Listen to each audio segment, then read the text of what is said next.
தோழர்களே, இந்தியாவை அதிர்ச்சிக்குள்ளாக்கிய பாலியல் வன்கொடுமை எது அப்படின்னா கர்நாடகத்தில் நிகழ்ந்த பிரிஜ்வல் ரேவண்ணாவினுடைய பாலியல் வன்கொடுமை. 300 பெண்கள், 3000க்கும் மேற்பட்ட வீடியோக்கள். இது பேர் அதிர்ச்சியை உலகத்துக்கே உண்டு பண்ணியிருந்தது. கர்நாடக காங்கிரஸ் அரசு தீவிரமாக இந்த பாலியல் குற்றவாளிகளை கைது செய்வதற்கான ஏற்பாடு செஞ்சாங்க. இதுக்கு இடையிலேயே ஒரு பெண் பாலியல் குற்றச்சாட்டை எப்படி வச்சிருக்காங்கன்னா, பிரிஜ்வல் ரேவண்ணா மட்டும் கிடையாது, அவருடைய அப்பாவும் என்னை பாலியல் வல்லுறவு செய்தார் அப்படின்னு ஒரு கம்ப்ளைண்ட் கொடுத்திருக்கிறார். அந்த பெண்ணை தான் புடிச்சிட்டு போய் உள்ள வச்சிருந்தாங்க. நேற்று அதிரடியான பல நடவடிக்கைகள் நடந்திருக்குங்க. பயங்கரமான வேலைகளை காவல்துறை அதிகாரிகள் செஞ்சிருக்காங்க. சீமா லட்கர் என்ற IPS அதிகாரி அதிகாலையில அதிரடியான வேலையை செய்து ரேவண்ணாவை கைது செய்திருக்கிறார். அந்த போலீஸ் எல்லாம் சேர்ந்து இந்த கடத்தப்பட்ட பெண்ணை பாதுகாத்து கூட்டிட்டு வந்திருக்கிறாங்க, மீட்டெடுத்திருக்கிறாங்க. இது ஒரு சினிமா காட்சியை போல நடந்திருக்கு. கடுமையான வேலைகளை காவல்துறை அங்கே செய்திருக்கிறார்கள். உங்களுக்கு தெரியும், தொடர்ந்து இந்த பாலியல் வன்கொடுமை வழக்க நீங்க பார்த்துட்டு இருப்பீங்க. அதுல பிரிஜ்வல் ரேவண்ணா ஜெர்மனுக்கு தப்பி ஓடிட்டாரு. அவர் இன்னும் இங்க வரல.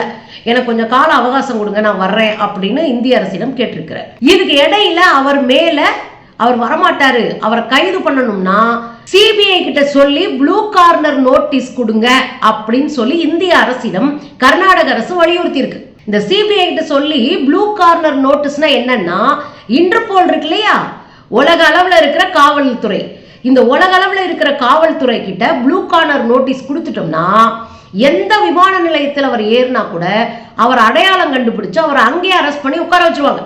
உடனடியே நம்மளுக்கு போய் அவரை கூப்பிட்டு வந்துடலாம். இதுக்கான நோட்டீஸ் கொடுக்கும்படியாக இன்றைக்கு ஒன்றிய அரசை வற்புறுத்தி இருக்கிறது மாநில காங்கிரஸ் அரசு. ஆனா என்ன பண்ணுவாங்க நமக்கு தெரியாது. ப்ளூ கார்னர் நோட்டீஸை உடனடியாக கொடுங்க அப்படின்னு இங்கே இருக்கிற சிறப்பு புலனாய்வு அமைப்பும் சொல்லி இருக்கிறது. இதுக்கு இடையில ரேவண்ணா அவர்கள் மீது பயங்கரமான வழக்கு தொடுக்கப்பட்டிருக்கு. ஏன்னா அவங்க அப்பா மேல பையன் 300 பெண்கள் 3000 CD. இந்த அப்பாவும் தன் வீட்டில் வேலை பார்த்த பணிப்பெண்களை எல்லாம் பாலியல் வல்லுறவு செஞ்சிருக்காரு. அதுல தைரியமான ஒரு அம்மா வெளியே வந்து 2 பேர் மேலையும் பாலியல் குற்றச்சாட்டை வச்சு கேஸ் கொடுத்துட்டாங்க. இப்ப என்ன ஆயிடுச்சுன்னா, இந்த அம்மா வெளியே தெரிஞ்சாங்கன்னா நமக்கு பெரிய தொந்தரவாயிரும், இவங்களை வச்சே நம்மளை டார்கெட் பண்ணி பிடிச்சிருவாங்க அப்படின்றதுக்காக இந்த அம்மாவை தேர்தலுக்கு 3 நாளைக்கு முன்னாடியே வீட்டுக்கு வர சொன்னதா சொல்லி, யாரு இந்த ரேவண்ணா அவர்களுடைய இணையர் வீட்டு கூப்பிட்டதா, அந்த மனைவி வீட்டு கூப்பிட்டதா போய் ரேவண்ணாவினுடைய மனைவி பவானி, இந்த பவானி அம்மா நீ வர சொன்னாங்கன்னு சொல்லி அவங்கள போய் 2 பேர் கூட்டிட்டு வந்துட்டு வீட்டுல அடைச்சு வச்சுட்டாங்க தேர்தலுக்கு 3 நாளைக்கு முன்னாடி. அப்புறம் தேர்தல் முடிஞ்சு போச்சு, 26ஆம் தேதி தேர்தல் முடிஞ்சு போச்சு. தேர்தல் முடிஞ்ச பிறகு அந்த அம்மாவை வீட்டுல கொண்டு போய் விட்டுருக்காங்க. அதுக்கப்புறம் அந்த அம்மா கேஸை கொடுத்து இன்னும் ஸ்ட்ராங் ஆகி போச்சு இந்த கேஸ். இதுக்கு அப்புறம் பாத்தீங்கன்னா கேஸ் கொடுத்த பிறகு அந்த அம்மாவை கடத்திட்டாங்க. அந்த அம்மா எங்க இருக்காங்கன்னே தெரியல. அந்த அம்மாவுடைய பையன் போலீஸ் ஸ்டேஷன்ல போய் கதறி, அரசாங்கத்தை பார்த்து கதறி, எங்க அம்மாவை காப்பாத்துங்க, ஏதாவது செஞ்சிட போறாங்க அப்படின்னு சொல்லி பயந்து போய் கேஸ் கொடுத்த உடனே அவசரமாக அந்த கேஸை துப்பு துளக்க ஆரம்பிச்சாங்க. அப்ப இந்த உங்களுக்கு தெரியும், சிறப்பு புலனாய்வு பிரிவு 3 பேர் கொண்ட குழுவா நின்று அடிச்சு ஆடுறாங்க. அதுல 2 IPS ஒரு CID இருக்கிறார். அந்த IPSல இருக்கிற பெண் தான் இவங்க. சீமா லட்கர் தான் அந்த IPS அதிகாரி. அவங்க தான் இன்னைக்கு தடாலடியா ஒரு வேலையை பார்த்திருக்காங்க. ஏற்கனவே அப்பா மேலையும் மகை மேலையும் பாலியல் குற்றச்சாட்டு சொல்லியாச்சா, அப்பா நம்மள உள்ளூர்ல இருக்கோ அரெஸ்ட் பண்ணிடுவாங்கன்னு பயந்துகிட்டு MLA MPக்கான சிறப்பு நீதிமன்றங்கள் இருக்கு. சிறப்பு நீதிமன்றத்துல முறையீடு செய்து எனக்கு இடைக்கால ஜாமீன் வழங்க, என் மேல இருக்கிற கேஸுக்கு தடை விதிங்கன்னு போய் நிக்கிறார். அப்ப நீதிமன்றம் என்ன சொல்லுது, உங்க மேல இருக்கிற கேஸ் ஜாமீனில் வெளிவரக்கூடிய கேஸ் தானே, அதுக்கே நீங்க இங்க வந்து நிக்கிறீங்க, அது ஒன்றும் பிரச்சனை இல்லை, கிளம்புங்க, அப்படிலாம் இடைக்கால தீர்ப்புலாம் கொடுக்க முடியாதுன்னு சொல்லிடுச்சு. இப்படி கொடுக்க முடியாதுன்னு சொன்ன மறுநாள் தான் நேற்று அதிகாலையில 4 மணிக்கு சீமா லட்கர் அவர்கள் நேர ரேவண்ணா வீட்டுக்கே போயிட்டாங்க. 4 மணிக்கு போய் கதவை தட்டும் போது யாரும் இல்ல. 1/4 மணி நேரத்துக்கு மேல தட்டிக்கிட்டே நிக்கிறாங்க. நின்னா 1/4 மணி நேரம் கழிச்சு திறக்கிறாங்க. திறந்து உள்ள போய் சோதனை பண்ணி பார்த்தா, அதுவும் யாருடைய வீடு, அவங்க 1/4 மணி நேரமா தட்டினது ரேவண்ணாவுடைய சொந்த வீடு கிடையாது. ரேவண்ணாவுடைய அப்பா இருக்கார் இல்லையா, முன்னாள் பிரைம் மினிஸ்டர் தேவகவுடா, அவருடைய வீட்டை போய் தட்டுறாங்க. இவங்க கரெக்டா துப்பு பிடிச்சு அதை நூல் பிடி பெசராம போய் நிக்கிறாங்க. அவங்க எதிர்பார்க்கல பிரைம் மினிஸ்டருடைய முன்னாள் பிரைம் மினிஸ்டர் ஒருத்தர் வீட்டுல போய் நடுராத்திரி தட்டுவாங்கன்னு. அதிகாலை 4 மணிக்கு போய் தட்டின உடனே 1/4 மணி நேரம் கழிச்சு கதவை திறந்தா ரூமா அதிரடியா உள்ள போய் சினிமால வர்ற மாதிரி சோதனை பண்ணும்போது ஒரு ரூம்ல ரேவண்ணா ஒளிஞ்சிட்டு கிடக்காரு. அவர் அப்படியே கொக்கியை போட்டு தூக்கிட்டு வந்து கைது பண்ணி வண்டியில ஏத்தியாச்சு. அதுக்கப்புறம் ஒட்டு மொத்தமா ரேவண்ணாவுடைய பண்ணை வீட்டை சோதனை பண்றாங்க. அவருடைய மனைவி இருக்கக்கூடிய சொந்த வீட்டை சோதனை பண்றாங்க. அங்கெல்லாம் என்னென்ன ஆவணங்கள் கிடைக்குது, என்னென்ன கையில் கிடைக்குது எல்லாத்தையும் எடுத்துக்கிட்டாங்க. எடுத்துக்கிட்டு ஒரு ஒரு குழுவா அந்தந்த வீட்டில் தங்க சொல்லிட்டு இந்த ரேவண்ணாவுடைய உதவியாளர் இருக்காருல அவருடைய பண்ணை வீட்டுக்கு போறாங்க. இதெல்லாம் அவங்க எதிர்பார்க்கல. பண்ணை வீட்டுக்கு போய் அங்க அதிரடியா சோதனை நடத்தும் போதுதான் இந்த பணிப்பெண்ணை அங்க வந்து ஒளிச்சு வச்சுக்கப்பட்டிருக்கிறாங்க. அவங்கள அதிரடியா மீட்டு கொண்டு வந்தாச்சு. இப்ப ரேவண்ணாவை கைது செய்து நேற்று மாலை 3 மணி நேரத்திற்கு மேல சிறப்பு புலனாய்வு குழு விசாரணை நடத்துறாங்க. அதுல பல தகவல்கள் அவர்கிட்ட வாங்குறாங்க. ஆக அரெஸ்ட் பண்ணி அவளை வச்சிருக்கிறதுனால கர்நாடகமே பயங்கரமா கொந்தளிச்சு போய் கிடக்கு. இதுக்கு இடையில புதுசா ஒரு ட்விஸ்ட் ஒன்று நடந்து போச்சு. அது என்ன புதுசா ஒரு ட்விஸ்ட்?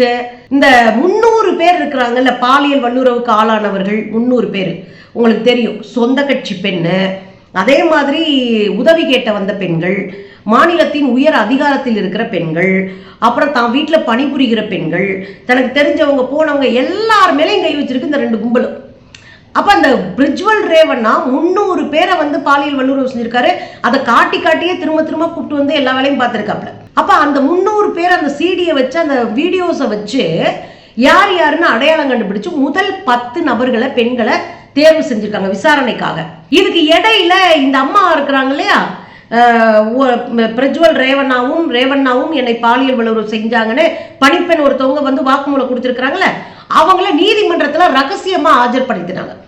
நீதிமன்றத்துல ரகசியமா ஆஜர்படுத்தி அவங்களுடைய வாக்குமூலத்தை நீதிபதி அவர்களுடைய முன்னால எல்லாத்தையும் ரெக்கார்டடா பதிவு பண்ணிட்டாங்க. எல்லாத்தையும் ரெக்கார்டடா பதிவு பண்ண பிறகுதான் அவங்கள தூக்குனதே இவங்க. இப்ப என்ன ஆயிப்போச்சு அப்படின்னா, அந்த சீடியில் இருக்கிற பெண்களை அடையாளம் கண்டுபிடிச்சு 10 பேரை லிஸ்ட் அவுட் பண்ணியிருக்காங்க. முதல் 10 பேர் முதல்ல ஒன்றுனா ஆரம்பிப்போம் அப்படின்னு இந்த குழு இருக்குல்ல, சிறப்பு குழு ஒன்று போட்டிருக்காங்களே, அந்த குழு இந்த 10 பெண்கள்கிட்ட விசாரணை நடத்துறதுக்கு போனா அந்த 10 பெண்களும் மறுக்கிறார்கள். நாங்க கொடுக்க மாட்டோம், எங்களுக்கு இது பெரிய பிரச்சனை ஆயிரும், நாங்க கொடுக்க மாட்டோம், நீங்க எங்களை வற்புறுத்தி கேட்டீங்க அப்படின்னா நாங்க தற்கொலை பண்ணிக்குவோம் அப்படின்னு மிரட்டல் விட்டுருக்காங்க. இது இந்த விசாரணை குழுவுக்கு ஒரு பேர் அதிர்ச்சியை கொடுத்திருக்கு. பாதிக்கப்பட்டிருக்கோம், நமக்கு ஒரு வாய்ப்பு இருக்கு, அந்த வாய்ப்பை பயன்படுத்தி இவங்க மேல கேஸ கொடுத்துட்டோம்னா அவங்களை போலீஸ் உண்டு இல்லைன்னு பண்ணும் அப்படின்னு அவங்க நினைக்கல. அது காரணம் அவங்க வேணும்னே இவங்களை காப்பாற்றணும்னு நினைக்கல. இவங்க பெரிய பணபலமும் அதிகார பலமும் கொண்டவர்கள், மோடியோட நெருக்கமான கூட்டணியில இருக்கிறவங்க. மோடி நினைச்சா யாரை வேணாலும் முடிச்சிடலாம்.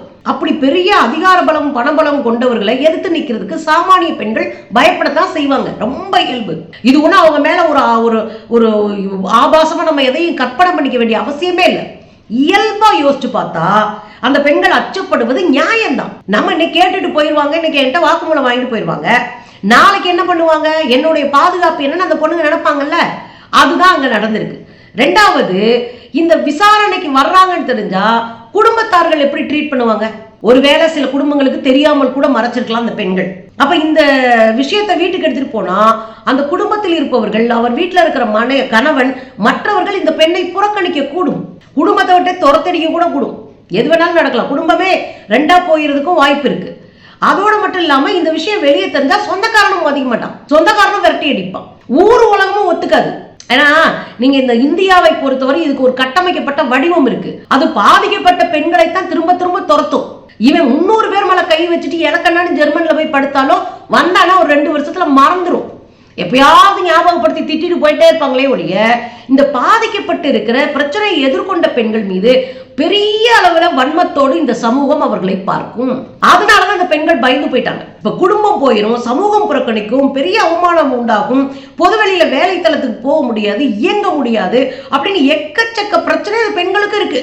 அப்ப இதெல்லாம் அந்த சிறப்பு குழு கவனமா ஹேண்டில் பண்ணணும். ஒருத்தருடைய பேரை கூட வெளியே சொல்லாம, ஒருத்தருடைய வாக்குமூலத்தை கூட கசிய விடாம அந்த பெண்களை எவ்வளவு தூரம் பாதுகாக்க முடியுமோ அவ்வளவு தூரம் பாதுகாக்கணும். அப்ப மட்டும்தான் அந்த பெண்கள்கிட்ட ரகசியமா அவங்க குடும்பத்துக்கே தெரியாம அவங்கள வந்து கான்டாக்ட் பண்ணி அவங்ககிட்ட வாங்கலாம். அது ஒன்றும் பெரிய கம்பசூத்திரம் கிடையாது இந்த காலகட்டத்தில்.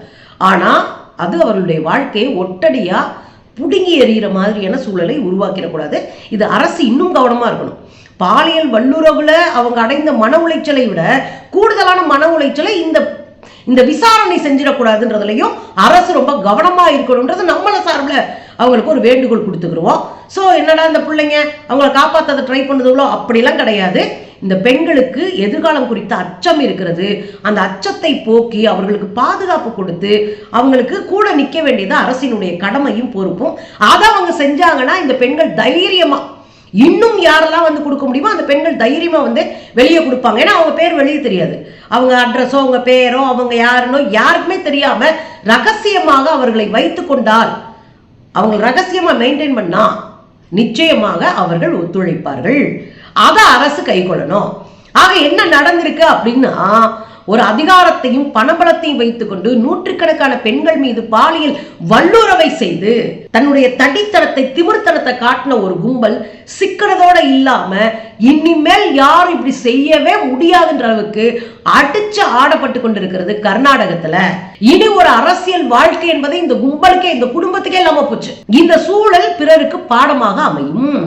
அரசியல்ல இருந்துகிட்டு நம்ம எந்த பெண் மேலையும் கை வச்சா அவங்க பாவம் பயந்துகிட்டு கையை கட்டி நிப்பாங்கன்ற சூழல் இல்லை என்பது இந்த ரவுடிகளுக்கு அரசியல் மொன்னைகளுக்கும் புரிஞ்சிருக்கும். ஆக நேத்து சீமா லட்கர் அடிச்சு ஆடினதுக்கு பாருங்க, படிக்கும் போதே ஒரு பயங்கர உத்வேகமா இருந்துச்சு. அப்படி சினிமாவில் வர்ற ஐபிஎஸ் மாதிரி அப்படி அப்படி அடிச்சு ஆடி இருக்கிறாங்க. ரொம்ப மகிழ்ச்சியா இருந்தது. பெண்கள் தைரியமா இருக்கணும். இது மாதிரியான சில்லறைகளை காட்டி கொடுக்கறதில் தயங்கக்கூடாது. அதற்கு அரசு துணை நிற்கணும். அவங்களுக்கு பாதுகாப்பான சூழலை அரசு உருவாக்கணும், நம்பிக்கையான சூழலையும் உருவாக்கணும்.